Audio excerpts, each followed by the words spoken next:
നമുക്ക് പഞ്ചസാര ഇടാം.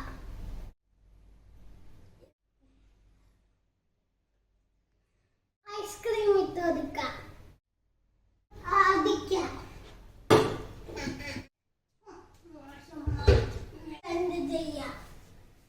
നമ്മുടെ ഷേക്കൊക്കെ റെഡി. ഇന്നത്തെ നമുക്ക് കുടിച്ച് നോക്കാം.